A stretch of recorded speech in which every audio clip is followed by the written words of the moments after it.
This is Professor Uttam Manna. I'm faculty from Department of Chemistry, IIT Guwahati. I'm also associated faculty with Center for Nanotechnology here in IIT Guwahati.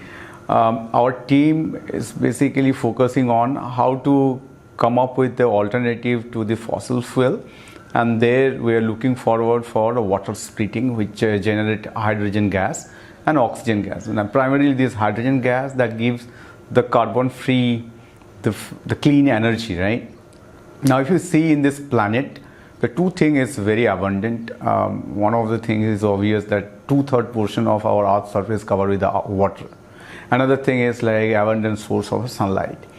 Now these are the two things that's not going to be finished very soon or later, but the fossil fuel, that is something we have a limited resource, and some countries probably blessed with those sources, those resources of fossil fuels, but many of the countries are suffering with this fossil fuel. So we need to now and later need to look for alternative sources. In that sense, this hydrogen energy is something very important, and this is very relevant in current scenario.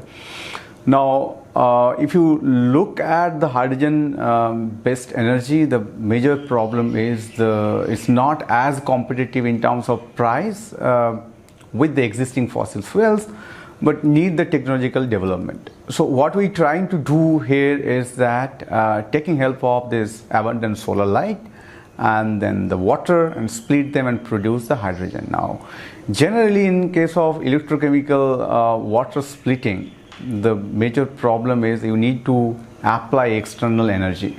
But that makes these things expensive, right? Now how you can reduce that external energy to split this water? So we're taking help of the photo assisted catalytic process, and then another inherent problem of the product, which is the hydrogen gas, that highly adhesive to the electrode surface, and that basically increase the resistance and in a way demand for the more external energy to break this water.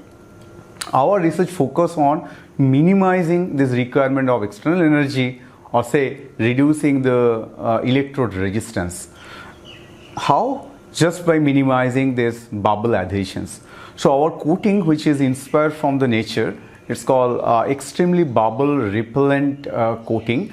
The hydrogel we basically prepared, which display this extreme bubble repellency or very poor adhesion for the bubbles, and that is something this material has been deposited on electrode surface. So once this water gets split and produce this gas, that can easily kicked out, and that's the way you can minimize the resistance on the electrode, or minimizing the kind of blockage of the active catalytic site. Once the bubble adhere, they basically essentially block their catalytic site, and that can be overcome or minimized with these sort of strategies. So as I said, like we have one way we want to use the water, and also this abundant solar light, right? So we choose a model catalyst that is two-dimensional graphitic carbon nitride.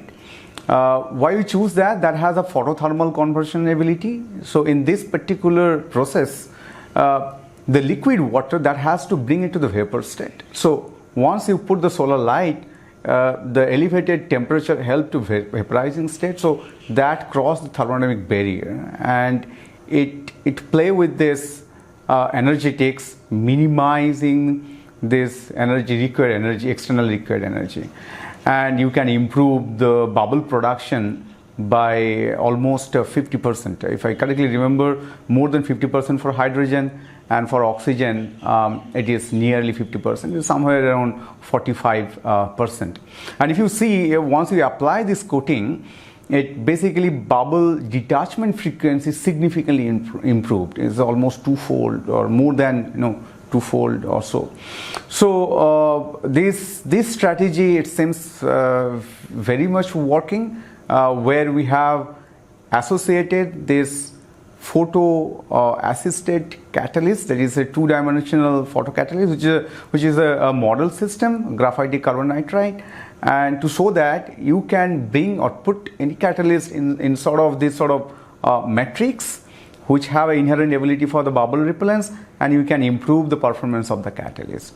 So now there are a opportunity to try with different type of available catalyst, low cost catalyst, and improve this process. And I'm quite sure that in next few years there will be a adequate progress where this hydrogen based energy will be as competitive as like our existing the fossil fuels.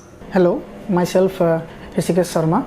I am working in the field of the advanced material and the sustainable energy conversion, and I am working in the lab, which is the Professor Uttam Manna lab in the Department of Chemistry, IIT Guwahati.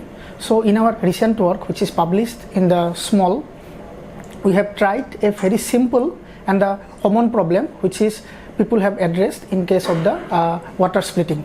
So what is the problem what is the common problem? So if we see in the water splitting, there is when the bubble evolution occur, there is basically the bubble becomes stuck on the electrode surface. So what will happen after that? When the bubble stuck on the electrode surface area become blocked, and then ultimately reduce the performance with time. So to address this problem in our system, we have tried to develop a smart hydrogel based super aerophobic coating entrapped in the photocatalyst to address this problem. So our material we have developed, it is the hydrogel based coating. So that's why it is hydrophilic. Again, it is showing the underwater super aerophobic behavior. So due to this, the bubble, when it is evolved from the electrode surface, it will not stuck to the surface. It will not stuck to the electrode surface, and then the electrode area, which is the electrode active surface area, is access to the electrolyte, and this performance is remain intact with time. So this is basically our motive to address the previous challenge which people have explored earlier. And this basically the concept whatever we have published in the recent paper, this is basically in the general approach, and we can also explore this hydrogel based coating which is showing the underwater super aerophobic behavior to the other catalyst based systems and the energy applications in near future. So this is basically in our motive of this work.